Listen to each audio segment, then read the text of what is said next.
Good evening, everyone. Hello and welcome to Friday. It's Mid-Autumn Festival. It's been pouring in New York City today. You may have seen some wild videos of us being entirely flooded with water levels reaching up above car windows. It is not this bad in my part of town, but it is really bad all over in other parts of New York City. Brooklyn got hit pretty hard, so I hope folks are doing okay. The last time the city flooded like this, we had several dozens of people die because there's a lot of affordable housing issues in New York City and cities like New York City, and people are housed in kind of illegal semi-basement, sub-ground housing units, and they die when it happens. So that's what's new in New York today. Glorious as ever, our mayor Eric Adams is spending, I don't know, is it $12 billion or something crazy like that on the police budget? So we could be spending this money to kind of build in more water system renovations and reinforcements, but instead we're placing cops all over the subway so that we make sure people don't evade the $2.90 fares, which people are going to do anyway. But on top of people evading fares, we're going to be spending billions of dollars on police presence to stand there. So that begins our rant. I actually binged on a lot of chocolate and cheese already today to make myself feel better. I am not feeling very good because my cramps and my bleeds are pretty intense, just like the floods. And I've been kind of just sitting in front of my computer all day today, shivering in my apartment because it's not yet October, but it's already kind of freezing, but the heat isn't on yet. So we did spend a nice little chunk of change on that robot who Eric Adams loves to say that he only gets paid $9 an hour and it's cheaper than minimum wage. Just that rhetoric should show you the type of mindset he upholds, but also not counting the police presence that's required on top of the little robot who moves at like 2 miles per year.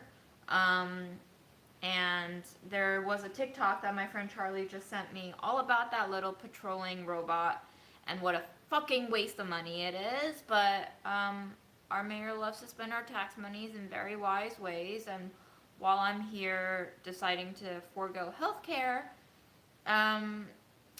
we have robots patrolling the subways. We love it. We love it. And no, I don't know if anybody's knocked it over yet, but because it has 4 cameras on top of a 360 camera capture at the tip top of this robot, they have said that you will be arrested and charged if you damage or assault the robot in whatever way. So even though we're not paying the robot minimum wage and it's being treated as a subhuman in our capitalistic framework, we are expected to treat it with the dignity of a normal cop. So it's a difficult situation for sure. This is a scenario in which we could maybe actually, you know what, I'm not going to say it. I'm already in enough trouble. I'm going to be making a little miso soup while I talk about anything and everything and nothing at all. Those are all the same things. I am going to be heating up this pot of tea that I have so that my body can warm up even further. And don't worry, my laptop is on a burner, but not an active one. I will not be cooking on this side of the stove. Now I did want some excuse of turning on the oven to make like some homemade Oreos or some shit like that. I truly don't feel like I have it in me to stand up for that long, so I'm not going to be doing that. But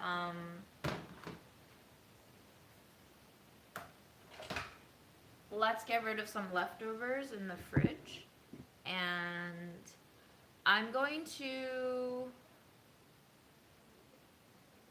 see if me opening up my laptop will degrade the live quality like it did last time. I hope it doesn't, but if the quality does go down, you let me know and I can turn my laptop off and give you guys a slightly better potato quality. Otherwise, oh gosh, sorry, my cramps are really interrupting my usual fountain of negative spewings.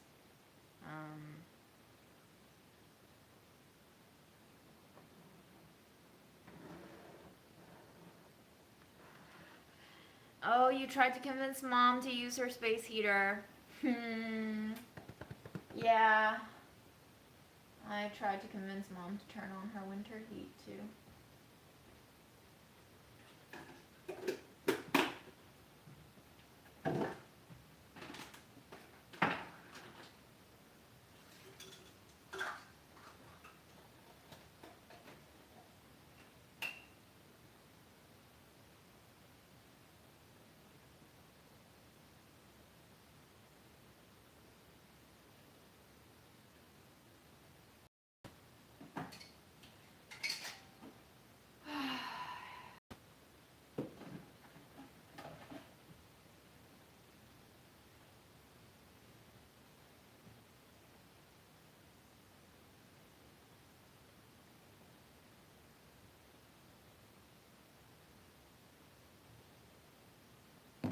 Hey, St. Louis, this is your safe zone.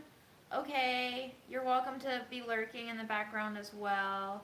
Hello from Michigan. Do people have questions about the thumbnail?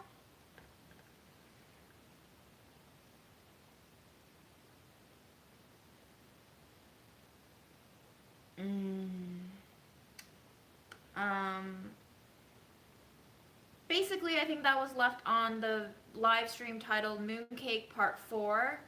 I'm sure the person will maybe be watching this and think that they would like to respond to whatever I'm about to say, but it's too late because I gave them a chance to respond.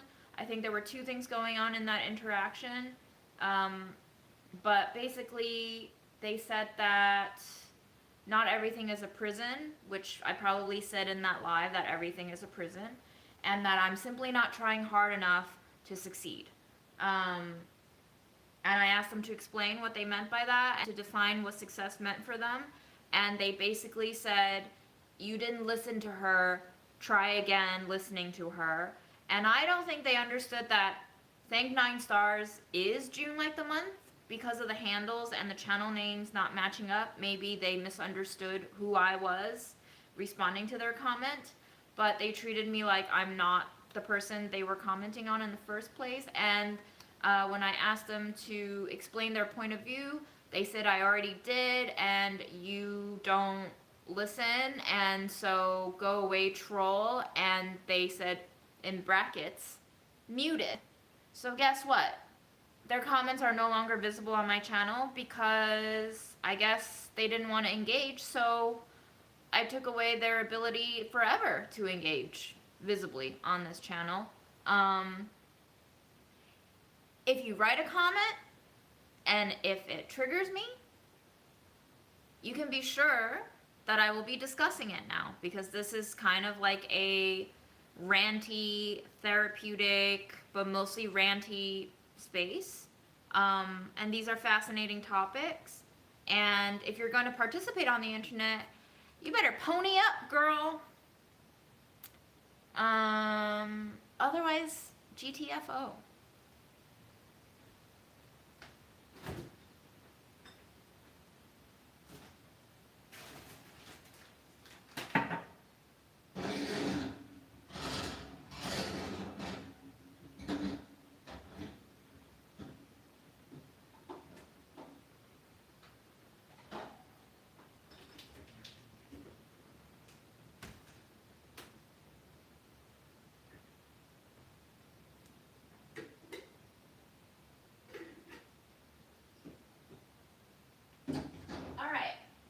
About this miso soup, I have miso. I'm gonna use water, and I have the shiitake mushrooms and the seaweed kelp that I used to make the boki for Aaron when he picked up Fred. So I think I'm just gonna put this and chop this up into a pot with water, and we're gonna let it simmer, and then we're gonna garnish with a lot of cilantro because I bought a lot of cilantro. And that's it. I'm just gonna hang. If I feel like planning on baking something, maybe I'll formulate and prep some ingredients, but otherwise I will not promise further content today because my body is not really in a mood to function. But I did want to get rid of these ingredients and make something warm for myself. So that's what we're gonna do. Hi Texas. Why do people think they should be able to share their thoughts without being challenged by those who disagree? I don't know, that's a really great question. I think they just want to engage but not have to be responsible. I think that's what's happening here.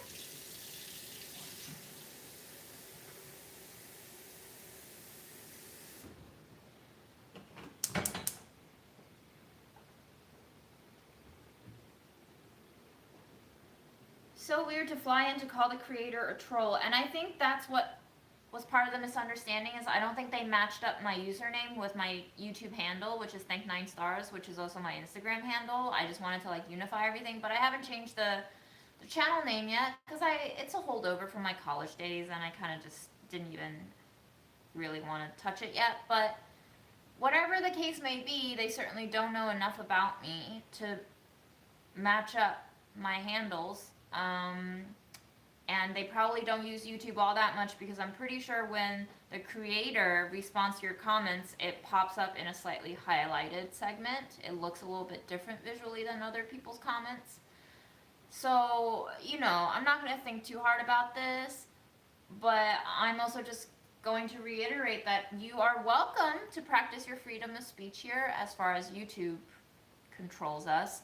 But if you do practice your speech in a absurdist, nonsensical, critical, but empty of substance way, then I will be sure to either ignore the hell out of you or to engage with you and see where it goes. Because it could be a learning moment or it could just be a joke. And I'm finding out that most people haven't really worked out a logical way of criticizing strangers on the internet that makes sense and does not contradict themselves. There was another comment that I made a whole deal about on my Instagram last night where someone was criticizing me for, again, being too depressive on my lives.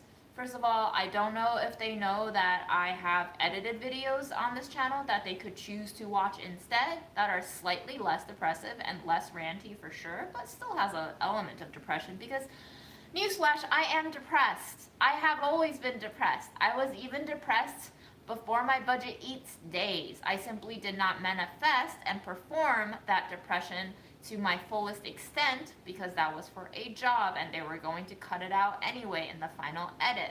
But if you watched my chickpea video, which happened in like the summer of 2020 when people were getting shot by cops and the whole country was protesting it, and I was still sitting at home making stupid videos about how to cook chickpeas in 19 different ways, I asked if I could have a little moment in the video where I just shouted out how bad my mental state was, how bad the politics in America was, how bad the situation for people getting shot by cops and murdered by cops is, and just to take a moment to acknowledge all that was going on outside of food media at that point. That probably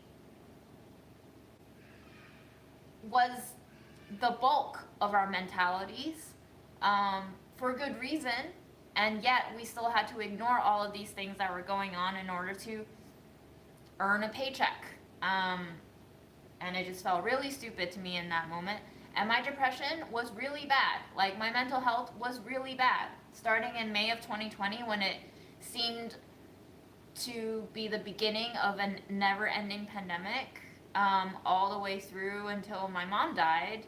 My depression was up and down and up and down.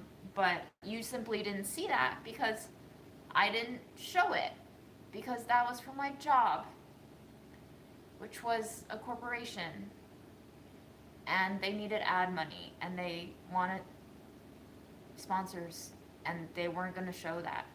But I'm not beholden to sponsors now.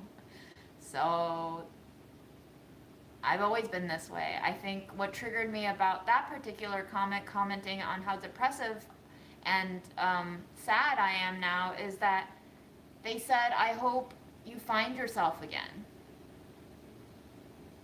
And that's just really mean. That's really mean. There's probably other things I could say about it, but that's just really mean. To judge another person that you don't know and tell them who they are and that you hope they return to a better version of themselves is very triggering. Because that is a sentiment that I wanted to do for myself for a very long time, in a very psychologically torturous way of trying to get myself back to the state I was once upon a time. But I think I've acknowledged that I have to move on, and I have to move forward, and I have to make do with who I am now and try to make that work for me. So,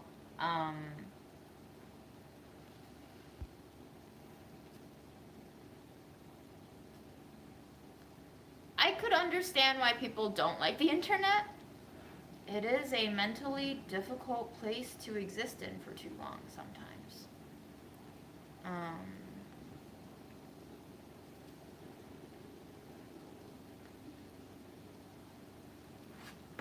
But it reminds me of like a lot of critique that people had, a lot of conversation. I don't know if you remember, but I think when Solange came out with her album, there was a lot of discussion around who that album was made for, who the intended audience was, and some people didn't like it and termed it like in their generically music reviewy way to be less than what their expectations were, and it just wasn't for a lot of people, which is fine because not everything has to be for you, but it really does bring out the people who thinks everything should be for them when you make things that don't cater to their sensibilities.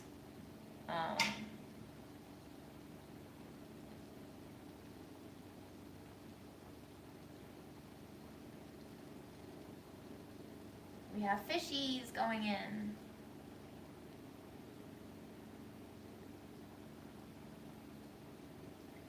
I think people choose to believe in the realities that make them the most comfortable. If no one else has taught me that, then certainly visiting grandma every day has shown me that to be the case for a lot of people. So, you know, I get it. I get where we're all coming from.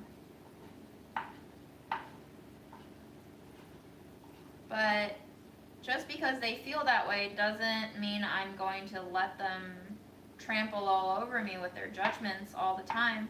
Because even if I don't respond to the comments, I still read them. It's either that or I don't read comments at all. Then what's the point even of holding these lives? Because so much of these lives are interactions with the viewers, bouncing off of each other's ideas and feelings, experiences, thoughts, triggers. So I think this is a core part of the dynamic that I've set with these lives.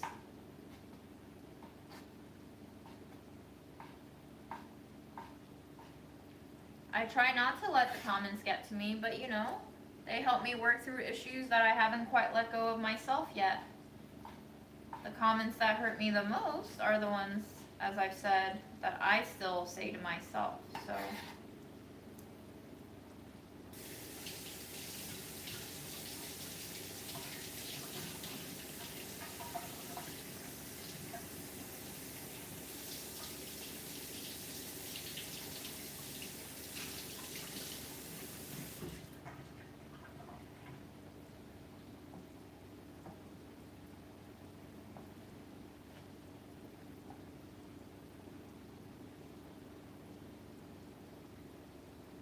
Yeah, I mean, I feel really bad for people who think that being depressed is like a substandard way to live. Certainly, depression affects people in a very real, practical way sometimes that prevents them from carrying through their day. But not every aspect of depression is a debilitating one. Sometimes I think people want to say something positive, but because they are making a judgment about how someone's behaving, it is not a positive sentiment, it is a negative statement. Yeah, it's true. I think the second comment that I've alluded to tried to give me like phrases that were more benefit of the doubt and trying to like give me more credit than the second half of their comment to try to make themselves seem more justified in issuing me the more negative stuff of critiquing my mental health manifestations on this channel. But that's just sugarcoating it, isn't it? If you think I'm sick, just say it without the sugarcoating. I don't deny that I'm sick, but that has nothing to do with whether or not you watch these videos and are affected by my illness. You're the person in power here, in charge of your own viewing experiences. If you're 18, this country says you are allowed to vote and make choices of who to govern this country. And if you're not 18, then maybe you shouldn't be on YouTube. Or enter at your own caution.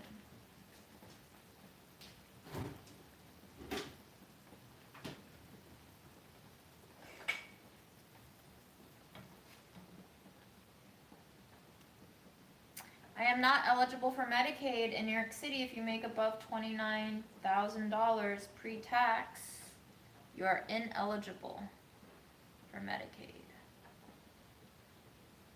Just to give you an idea, to rent a room in New York costs at least $1,000 now. That's without utilities. So you do the math on what someone who makes $29,000 can afford in New York City. It's not good. Also, the delish June was not always shiny and happy either, but she made it work because she knew that's what her job expected of her. Right now, nobody is paying me to be happy. So I don't want to be happy sometimes, and I show it. And that's what I finally responded to the second comment is, you can Venmo me the next time you have content suggestions. But if you're not paying for the product, I'm pretty sure you don't get money back, because you never gave me any.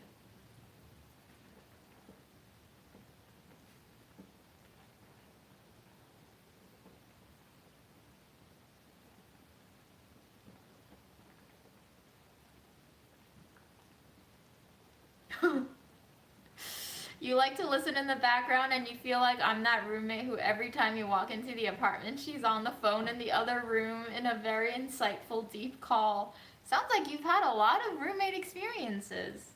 That's fascinating.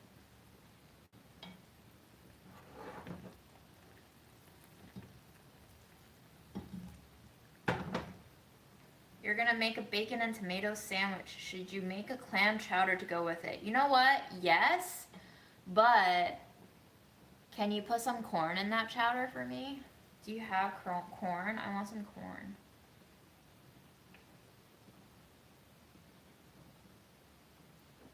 Oh, and on unemployment, listen to this latest Kafkaesque development in my life. I finally got 5 payments of unemployment benefits after 10 months of applying for them. The expected waiting period is 3 to 6 weeks. I got it after 10 months. By now, I've stopped asking for the amounts of unemployment, even though I think I still qualify for 26 weeks after first signing up for it, but I gave up because nothing came through. Nothing came through, and I said, oh, they're probably rejecting my claims. Hearst is probably putting up barriers to me getting unemployment. So I stopped. Guess what? Today I tried to log in to like see what's going on with my file status, my claim status, and I can't get in because they instituted a two-factor authentication that goes through Google Authenticator, but my Google Authenticator is not set up to receive codes from the Department of Labor of New York State. So I can't actually log into my account anymore online, and I tried to call 3 numbers, one of which only responded with complete robo responses, one of which only responded in Spanish, pre-recorded, and one of which told me to call back during regular business hours and hung up on me because everyone was occupied already, even though I was calling within their hours. So I tried to do the chat thing. The chat thing is a complete bot. I tried to email them through the only layer of the account that I could log into, but everything was pre-filled responses. They have these pull-down menus that make you select the subject of your inquiry and the specific sub-issue of your inquiry. And once you select the specific issue under the subtopics, which they require you to, you cannot hit send without picking one of those. They fill out your entire response box with FAQ responses. So there's no way for me to get in touch with Department of Labor right now. I'm locked out of my account. I can't update my status. I wasted about 2 hours trying to figure this out. I think I'm probably gonna get some sort of tax penalty or some sort of hit on my record because I didn't file correctly. But guys, like, our cities are flooding. This is New York City too. Like, this is one of the premier cities in the United States of America. Our city is flooding.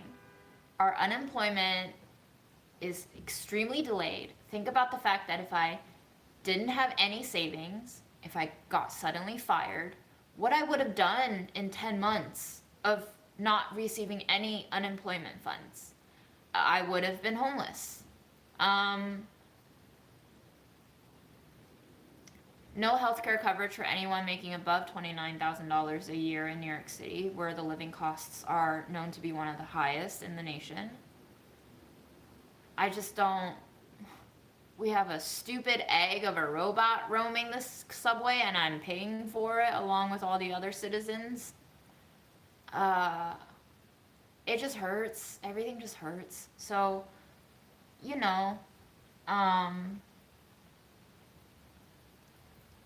but hey, I got like $404 times 5.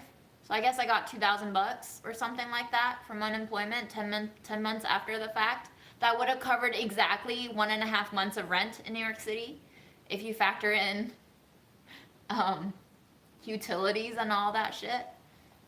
So that's where our country's at, right? I'm in a liberal city too, and that's our system. So yikes, yikes. Yikes.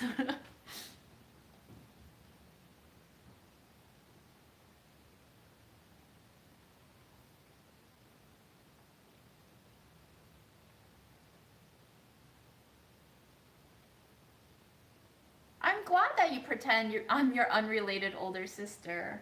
I'm happy to be here for folks. And the reason why I keep doing these lives is that I get enough of you enablers, lovely folks, who tell me that these lives provide a space for you to just exist, and these lives provide a space for me to just exist outside of my own head too. So win-win for all, except for the people who find me completely and utterly depressing, but that's on them. They're adults. They can choose to view any of the other 1 million+ videos on YouTube. I watch so much stuff on YouTube. I watch beauty videos, I watch plastic surgery analysis, I watch therapy videos for relationships, for different kinds of personality disorders. There's so much shit on YouTube. I watch the shorts, some of them are so funny. Why do you have to watch my shit and complain to me about it if you don't like it? There's so many options. I just hit the 3 dots and tell YouTube never to show me this channel again, and then they disappear. That's the beauty of artificial intelligence. You can tell it to make parts of your world that you don't like disappear. So I highly recommend people who don't find this channel entertaining or helpful for them anymore to make me disappear.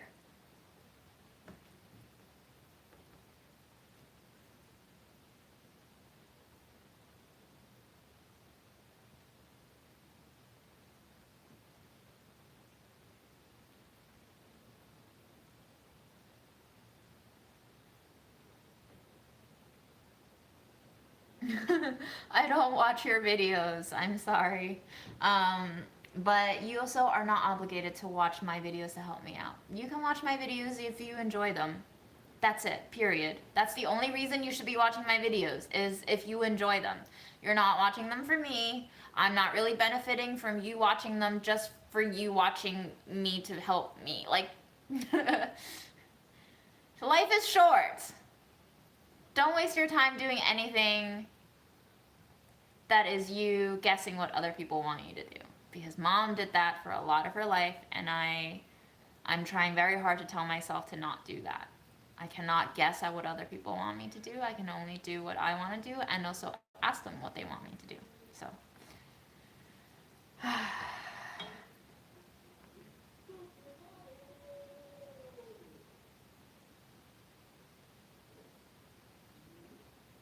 I will move to the UK for healthcare, but you guys sound like your healthcare is on the way down too. I will definitely make mooncakes if I go to anywhere else.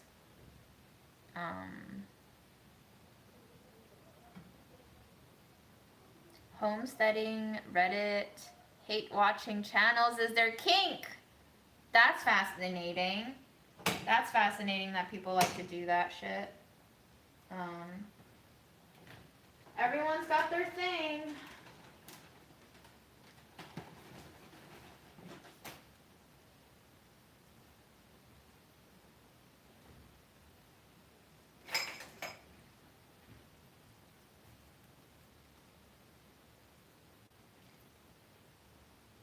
Can you tweet them? Yeah, I don't have Twitter, so no. And you know what? I decided after 2 hours of trying to do the right thing and figure this shit out and update my file and whatever, that I'm just gonna give up, guys. Like I'm giving up on healthcare, and maybe a lot of you feel sad that I'm making these decisions. My friend Charlie did yesterday too, and she was like, you definitely should not be foregoing healthcare. And I was like, you know what?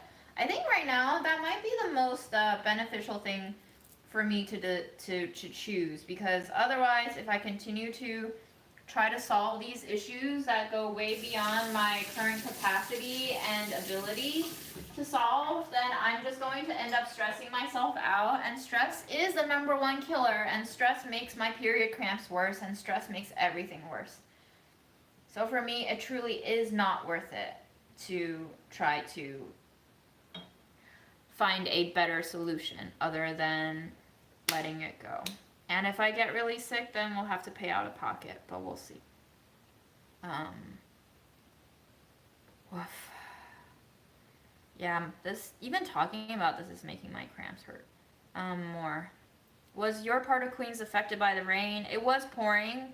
I went to Grandma today. I gave her a mooncake. I gave her the Earl Grey milk tea one. She seemed to genuinely like it. She actually took a second bite, and the second bite looked pretty big. She said it was fragrant and not too sweet, which, if you know, you know. That's a great compliment from Asian women and men, I guess. Men just don't really say much in Asian culture, I feel like, unless they're really angry and they're screaming at you for something. But that aside, Grandma was in a relatively good mood today. I am starting to think about the idea of not visiting her every day. Today I woke up with severe cramping, the rain outside, feeling this dread of existence, and I just really wanted to stay in bed. And I said to Grandma, you know, I know that I visit you every day, but it might be possible for me to maybe visit you almost all the days, but skip a day sometimes. And I think she saw how tired I was physically, and she heard it in my voice, and she saw it in my eyes, and she like almost volunteered. She's like, if you don't feel well, don't come. That's grandma today, though. What I fear is grandma tomorrow won't remember, and then she'll freak out. But we'll have to cross that bridge when we come to it, because grandma said something to me the other day that was 100% true. She said that my temper is really bad, and I'm too mean and harsh. And it's true, I did flip out on her the other day pretty badly. And I think I am angry for a lot of things. I think I am resentful of her in a lot of different ways. I think I still, at my core, blame her a lot for my mom's death. Whether or not that's productive, no, it's not. Is it warranted? Whatever. Irrelevant. But I do, right? So recognizing that I do hold those feelings and resentments and gripes still, and knowing that I'm physically burning out of energy, and that all contributes to me becoming mean and acting out that meanness. And sometimes the kindest thing to do for both of us is to pull back a little bit so I can rest. And maybe when I can start taking care of myself better, I can take care of her better. Because it doesn't make me feel good to yell at my grandmother, but I do it because I can't control my emotions sometimes. It's something that I'm trying to work on, but it is hard for me, at least. So yeah, I'm trying to juggle all of that. One of mom's co-workers called me today out of the blue, kind of apologized a little bit for not having visited grandma in a long time. And I said, you visit whenever you want to visit. And if you don't want to visit and your life is busy, we all understand it. You don't have to apologize to me, was my subtext. But then, people love to ask, what are you doing now? Are you working? And Chinese people especially, they love to ask specifics. Like, what are you doing for your job? Is it full-time? Is it part-time? And I think that phone call did bring up a lot of feelings of forcing me to reflect whether or not I'm in a place where I like in life. And I don't hate where I'm at in life, but certainly there's a lot that makes me feel unsettled. And maybe this is just the nature of being alive, is that we will always feel unsettled and unsatisfied. So I'm trying to navigate towing the line between recognizing that I'm doing okay despite all of these circumstances not being ideal, and also giving myself the space to acknowledge that a lot of things just do suck, and it's okay to feel sucky, and to isolate myself for the benefit of myself and for the benefit of other people who I might be very ready to unconsciously, consciously, subconsciously project onto all of my anger, frustration, which at the base of it all is fear produced. So that's what we're doing, and that's where I'm at, and I don't have any answers, but I am making these observations.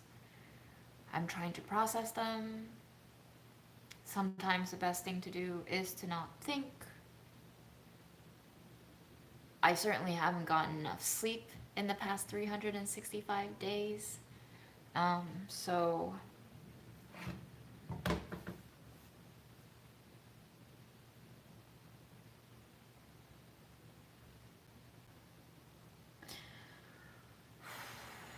ooh. Feeling the body. Feeling the uterus lining peeling its way down slow as hell. Feeling it all leave my body, but making me know it's exiting. Just like those nasty comments.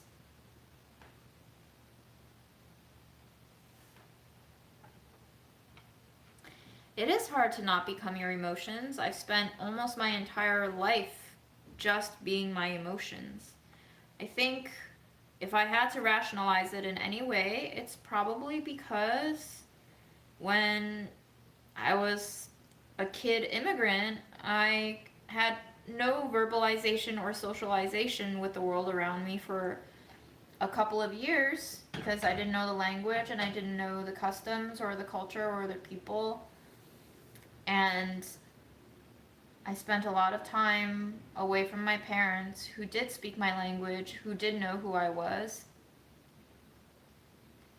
And I was in my own head a lot of the times, and that was where I was most comfortable.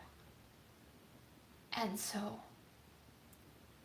right now, as an adult, trying to figure out how to shed coping mechanisms that were formative to me in terms of how to navigate a strange environment while trying to protect myself from all these unknowns is hard. I'm turning 34. It's been a long time relying on my brain. And to tell myself, after hearing from others, that my brain cannot be trusted is really hard.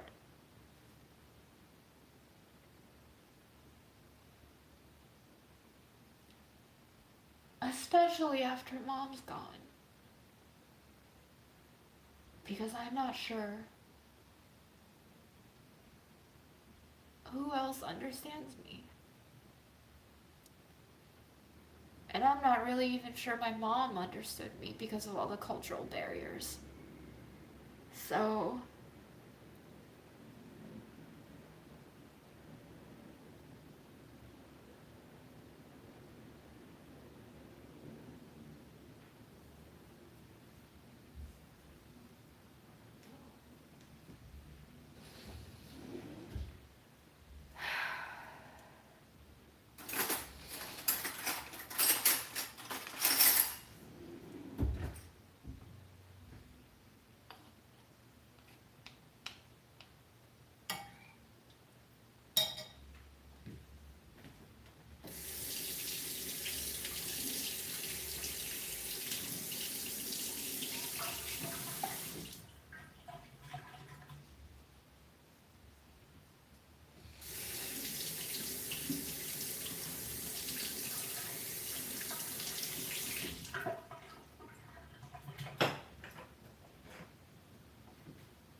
I guess I just have to get used to a new type of loneliness, you know. Maybe it's time to graduate to a different type of loneliness. I think as a kid, I developed coping mechanisms that helped me navigate that specific kind of loneliness of feeling like an outsider and a foreigner, an alien, one might say. Um, and now I have to learn the art of, well, I don't know what kind of loneliness, but a different kind. I guess it's up to me to figure that out.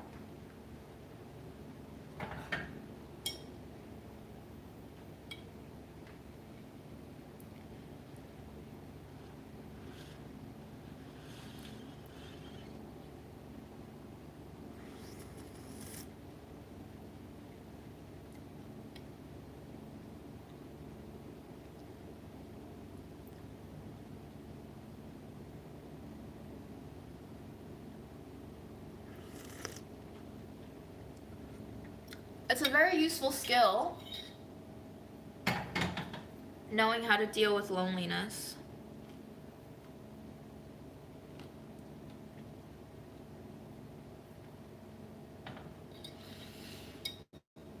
No, I don't want to start an online support group for people struggling with loneliness of being an immigrant and feeling like an outsider. That sounds like a job.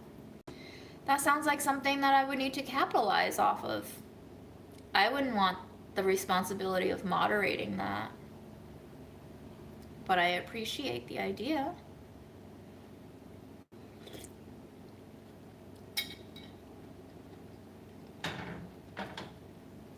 And I would argue that what I currently do through the lives on this channel is kind of a free-for-all support group. I don't think we need to really segregate our labels of why we feel lonely either. I think it could be infinitely more healing for us to realize the echoes of the similarities of different kinds of loneliness across different backgrounds. It's kind of exposure therapy in a very communal way. Letting go of our very personal branding of tales and seeing our own traumas reflected in other people's situations and lived experiences can be the first step in letting go of our ruminations. So,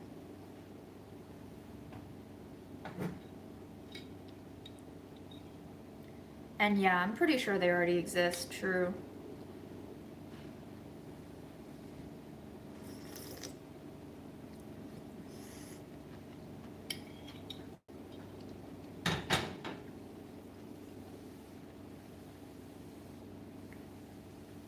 And I think some of the comments that are taking place in the chat are meant to make me feel better. And I appreciate the sentiment. But I also want to make very clear that it is not your responsibility to make anyone else feel better.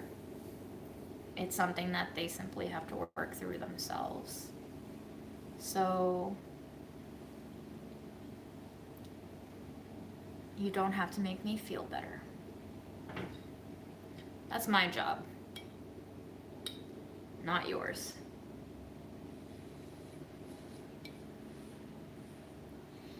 We have some kelp, cilantro, some residue fish stock, water, miso, and rehydrated shiitake mushrooms in here.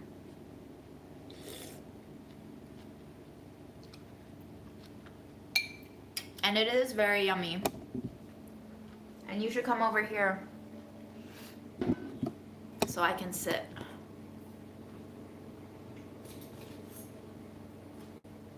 You don't understand letting go of ruminations. Let's talk about that. You want to talk about it? Why don't you understand?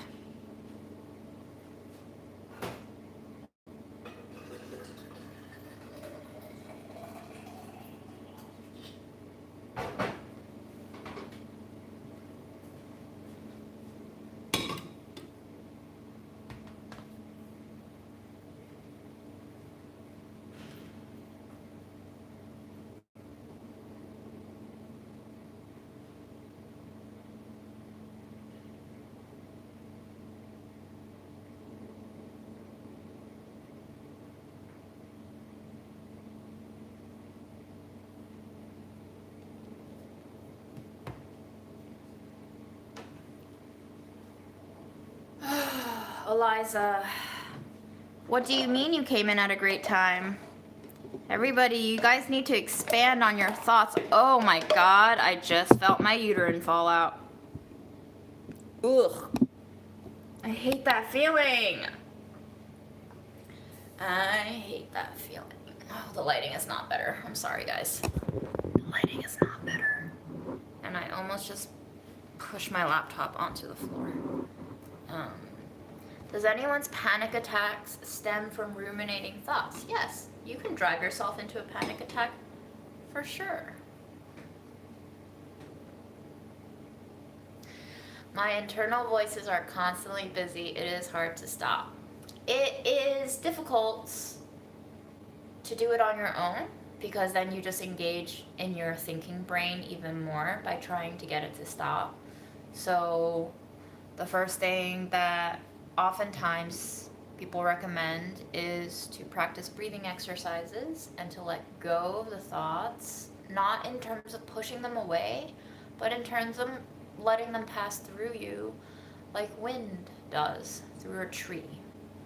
I like to pretend either I'm a tree or I like to pretend that I'm a stone being dropped into a body of gently moving water, and I visualize myself sinking to the bottom of the bank and settling into the sandy grit at the very bottom, and just letting the water flow in its current through me, above me, around me.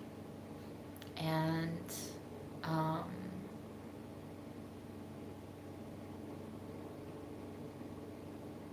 breathing brings you back to your physical body. Our society likes to prize the beauty of our physical body and the intricacies of our brains, but it doesn't actually reward our brain being intricate. It punishes it for being intricate. And so we are at a conflict of crossroads where we have all these thoughts and we don't know what to do with them. And they're actually just mostly dead currency unless you're in very specific niches like content creator, philosopher, researcher, professor, the more intellectual, money-making industries, where you are actually making a living off of your thoughts. If you're not a person who makes a living off of your thoughts, and you have all of these thoughts, capitalism doesn't reward you for having them. And so you have all of this wasted currency, and you are met with all of these pressures from all around you, from various different sources in your life. And you have developed this habit of trying to figure things out on your own, solve things on your own, because a great feature of capitalism is to alienate you from everyone around you, including yourself, so that you become a worker unit of production and not a person. The worst thing you can be in capitalism is a holistic person. A holistic person cannot be butchered for its parts. And so the society we have created engenders butchering of the self so that we can make use of the parts as we will and turn the person into a product and turn consciousness into a commodity good. And that is the kind of logic that I see in these comments that criticize me for being too depressive in my lives, because as a friend wrote into me today regarding that comment, they're treating you not as a person but as a product to consume. I've become a commodity in their eyes, and I am simply not performing my task, doing my job in the ways that they've come to expect me to do. I am refusing to be a product of sorts. I think I did that when I started the process of speaking out at work, and that subsequently got me fired because I could no longer be butchered down to my parts and used for their purposes. I refused to be obedient in various capacities, and I refused to absorb abuse and mismanagement and poor leadership and denial, honestly. And I was tired of being strung along and lied to, and they said, okay, well, clearly she's not game anymore. And so when I got fired, they told me that I committed acts of insubordination or something like that. And insubordination in capitalism just means that you refuse to participate in the circus that grinds us all down to meat, to make McDonald's Big Mac patties out of us all. All of that to say, when you are ruminating and you realize that you are thinking yourself into a spiral, the best thing you can do is to remind yourself that you are not just the brain, but also a body. And this body is not ours. I think in this current cultural climate of possession, production, of destruction, of manipulation and exploitation, that we cling to this idea of property as success, of ownership as independence. But still, we are all kind of enslaved in this system of thinking of ourselves as mini gods wannabes. we all want to be God in some capacity, right? Mr. Elon likes to fly off into space. Maybe Mr. Bill Gates wants to save the world. But we all want to be godlike. And sometimes the most calming thing to do is to let go of this obsession and compulsion of ownership. And the best way for me to do that is, I think some people call meditation.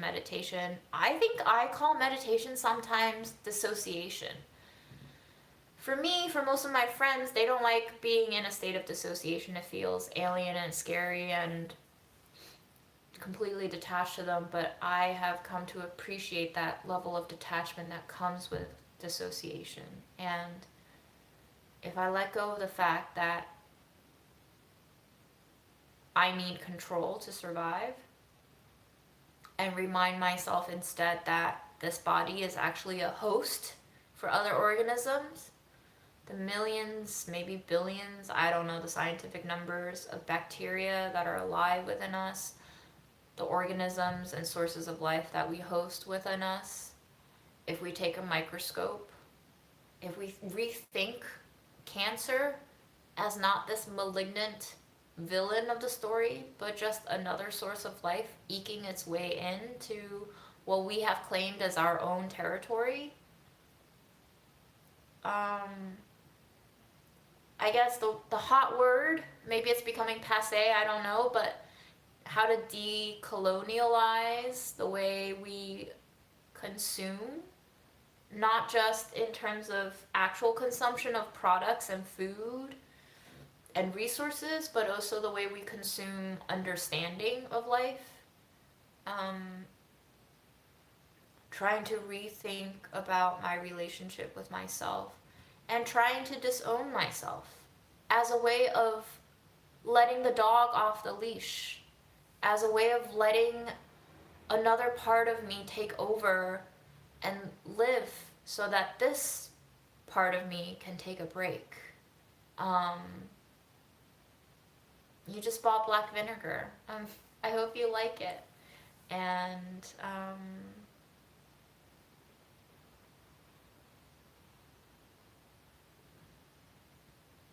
what a beautiful thing it is to not have thoughts sometimes. And to have the luxury of having the space and time to just sit with this full emptiness.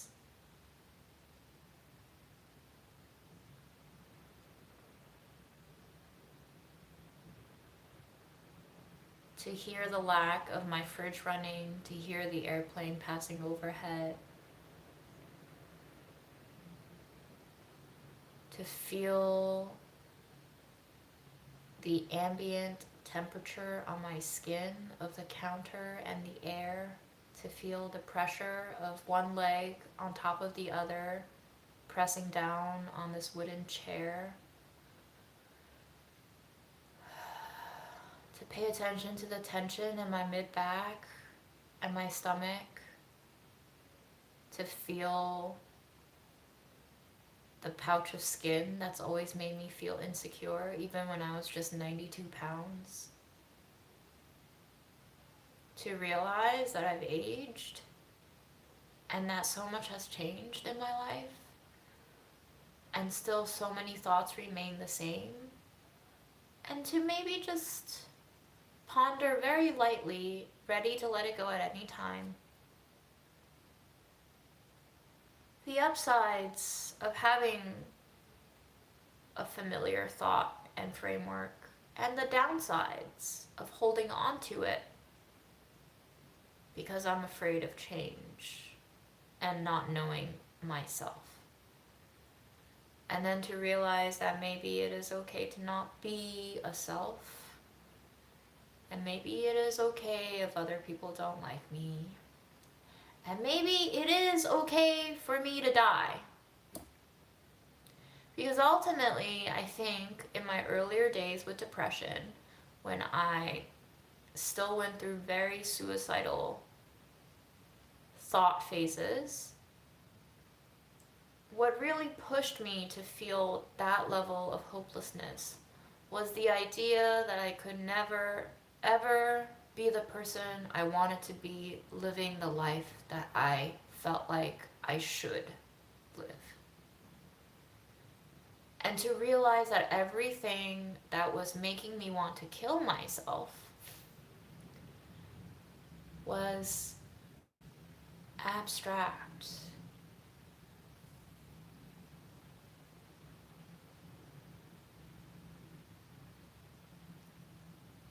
As invisible as air and less breathable.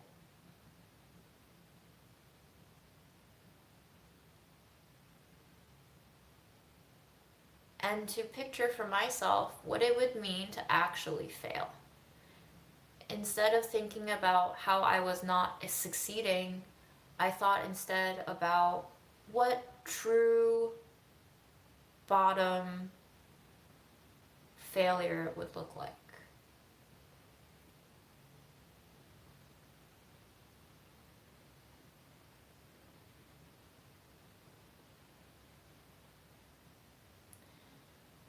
And ultimately, I think that's how I became more and more okay, at least in theory, with the idea of dying.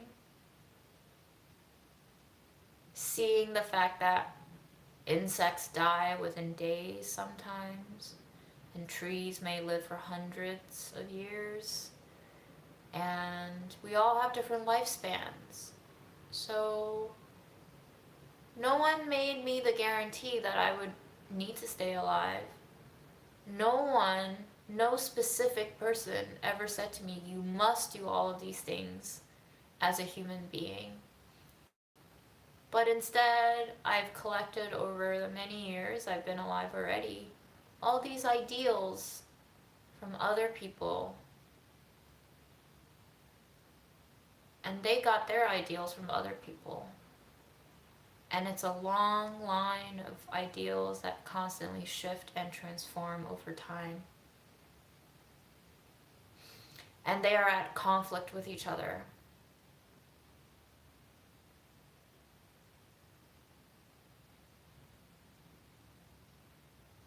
And that is really funny. That I'm just holding a little war inside myself because of all the things that other people have told me I should be. And we're all just really kind of confused and unsure, but we speak things into existence so that we may be more sure, like how I'm doing right now.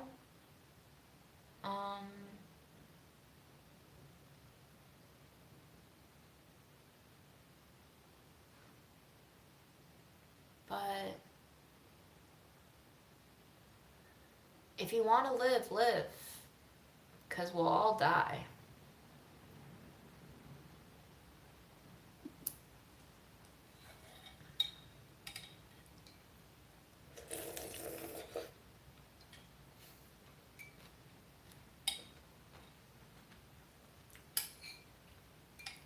This soup is delicious!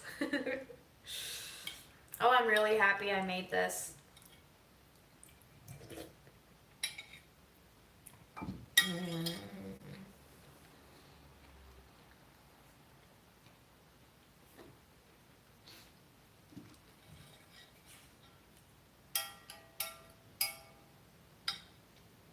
I would say success to me now is being open to experience without any sort of judgment.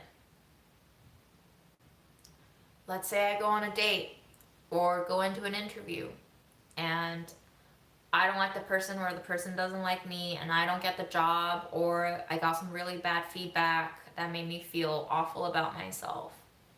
If I can somehow experience those things without any sort of judgment of that event and its outcomes, that is a form of success. That means that I no longer perform according to this unattainable standard of expecting things to go well all the time. that will be liberation for me.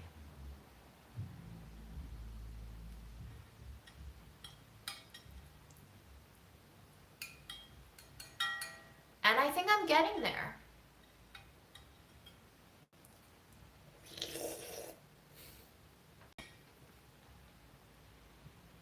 How do we feel about slurping sounds? Do we like it or not?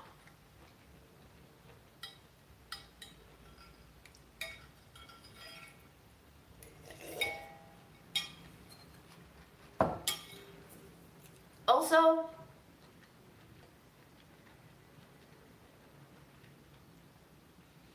all of the things that I just said, both in terms of mindset and in terms of practice, require a baseline of comfort in life that not a lot of people have currently.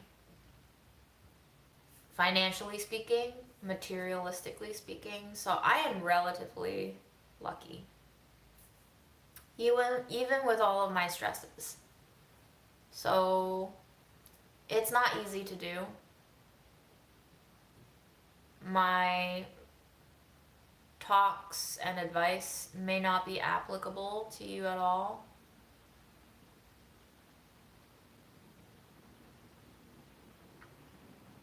Some of us are just not as lucky.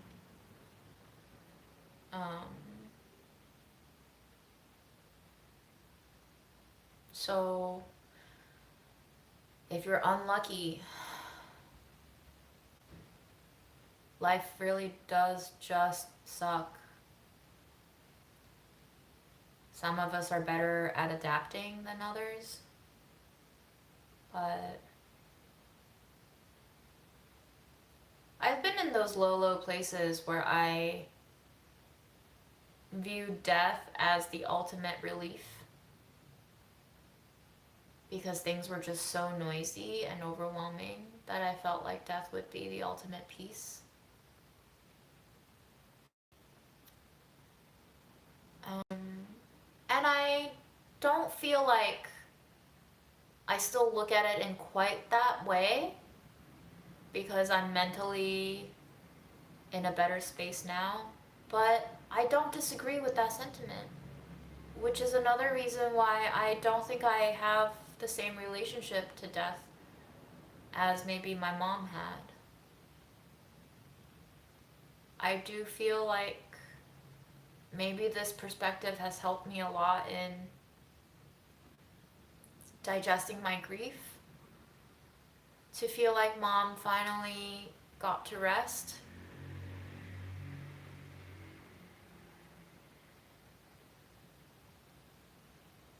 But I don't know why we make such a big deal out of death.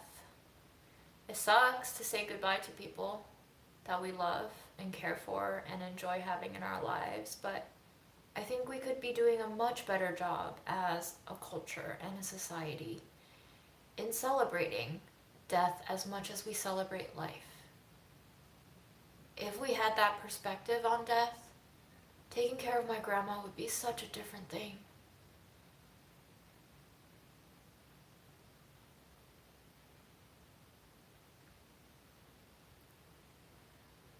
Everything is permanent. I'm not sure what that comment means. You think death is permanent? Do you know if death is permanent? Birth is also permanent in that sense. Why don't we mourn birth? Because birth directly leads to death, ultimately. It's just about the way that we are framing these things, these milestones, these stages of life.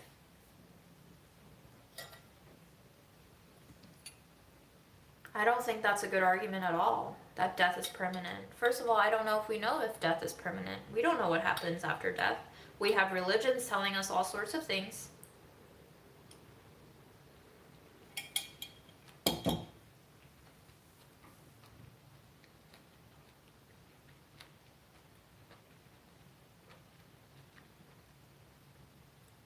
Yeah. And that's really nice that you got in touch with realizing what traumas led you to believe in that. And I'm not at all trying to take that belief system away from you, but I'm also offering my own perspective of we simply don't know. We don't know if anything's permanent. We think that just because we have full view of things that they're still here, but I mean, I'm still the same me that was written onto the birth certificate 34 years ago, according to law, but am I? Pretty sure those were very different me's. But we as a culture have gotten into this habit of having one name throughout our whole lives. Some people change their identities, but most of us don't. We've instituted constancy and certainty into our lives and world. We don't know. Imagine if instead of this culture of having one name from birth to death, except maybe when you get married you take on someone else's last name, or maybe when you change your gender identity you choose to legally change your name. Imagine if we had a culture that told us that every 5 years we got to choose another legal name and remake ourselves. How would we perceive selfhood in that culture instead?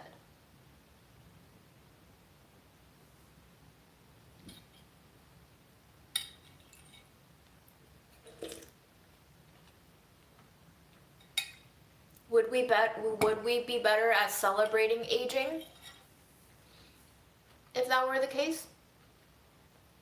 Instead of punishing ourselves for aging, when it's very much not something that we are in control of, even though this society has made us believe we can control aging with diet and exercise and lifestyle and wellness and products, cosmetics, surgery.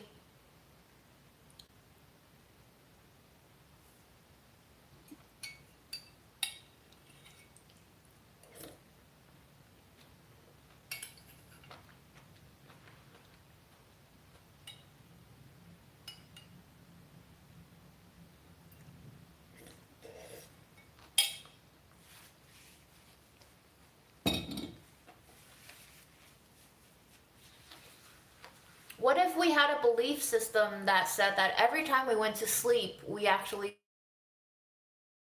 made it when we woke? How would that change the way we behaved? We structure society.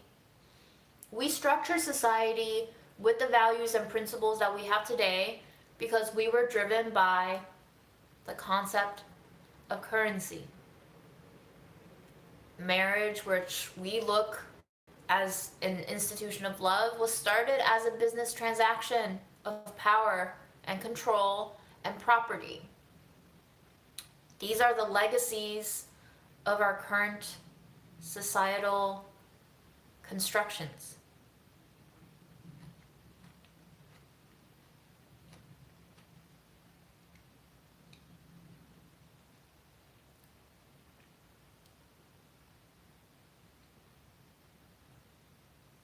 But ultimately, if we have this greed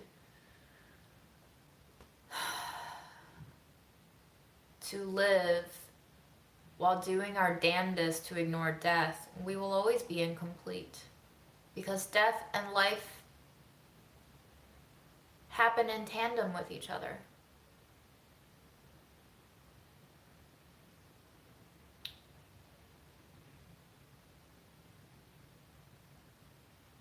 And it's like two bike wheels have to both move in order to get you someplace.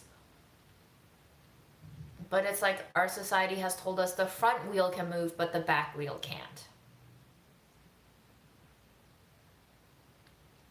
So we do everything we can to spend our lives chasing after this accomplishment and that trophy and that raise and that promotion and title. And then the other side of us is trying our best to not let all of that attempt for success stress us out. How do we stay young when all we want to do is get old? How do we deal with this conflict of interest and intention? We don't. And that's how we got to where we are now, where nothing makes sense. Because we're chasing after two polar opposite ideals.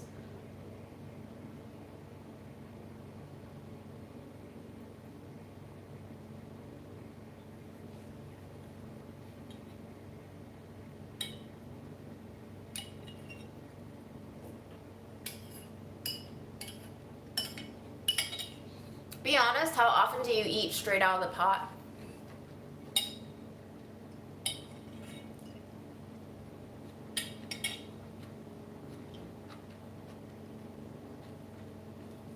There's nothing better than hugging a warm pot on a cold day. It's so big and it emanates heat and comfort.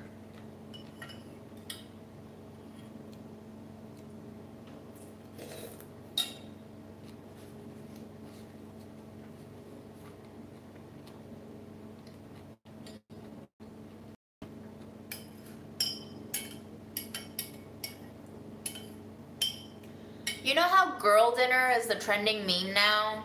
The next thing is going to be eating out of pots. Mark my words. Everybody's going to be like, one pot dinner, and you don't even have to plate it.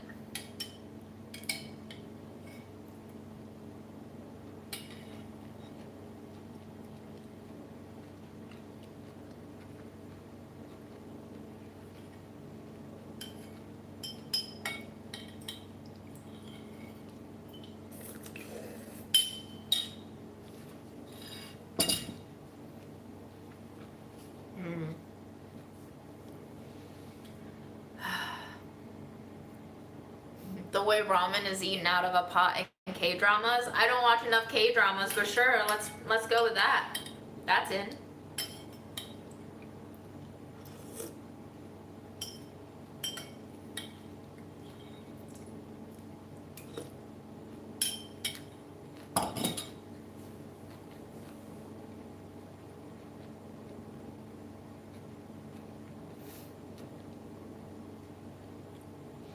Why is there just a bottle of wine and girl dinner? I don't know, but when I get to that stage in my life, I'll let you know. I wonder what her name will be when I get to that stage.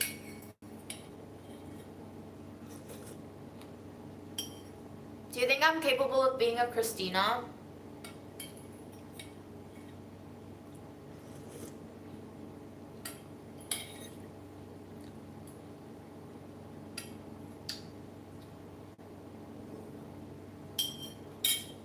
Maybe Christina has wine for girl dinner.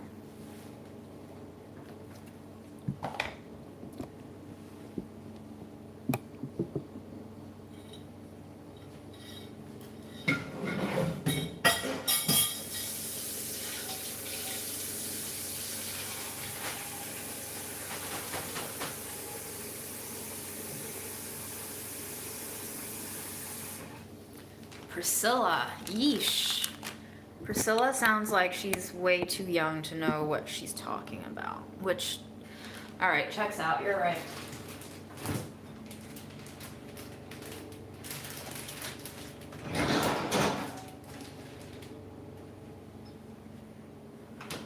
Let me show you this cool almond butter.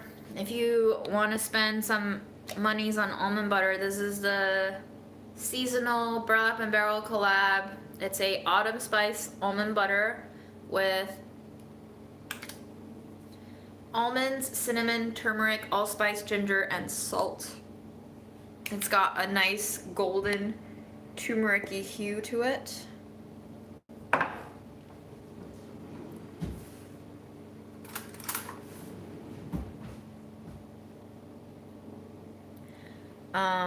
And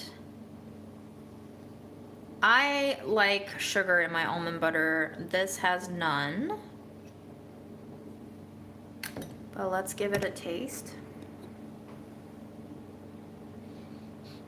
Smells a lot like raw almond butter, but I believe these are roasted with like a hint of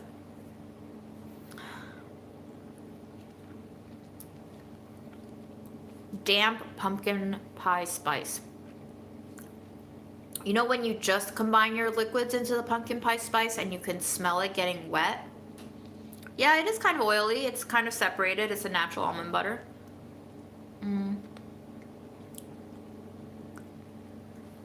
I think what I want to do is add in a little more cinnamon.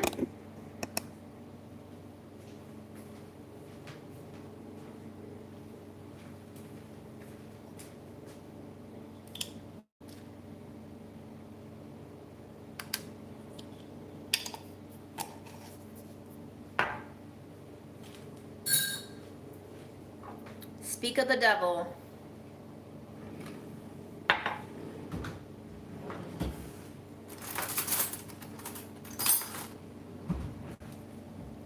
So this has extra royal cinnamon on it, and I didn't want to mess up the whole jar, so I'm just incorporating it into the lid to see what effect this would have.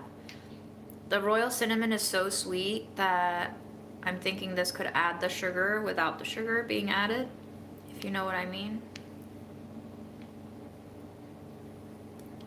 So we're just gonna mix it in.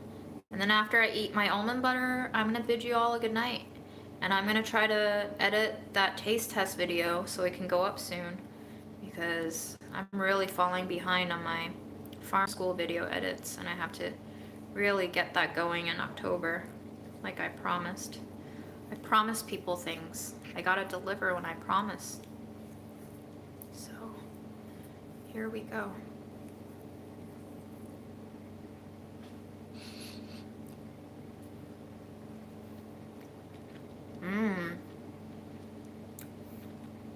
Helped a little. I still want sugar though, so let's give my body what it wants.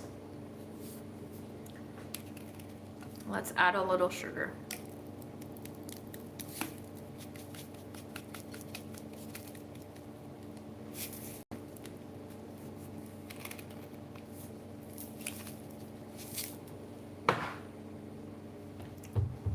You know what? I think I agree. I think my homemade almond butter tastes better. That's too bad, isn't it? Or is it good for me? There's really nothing better than fresh nut butter. You can't beat fresh nut butter.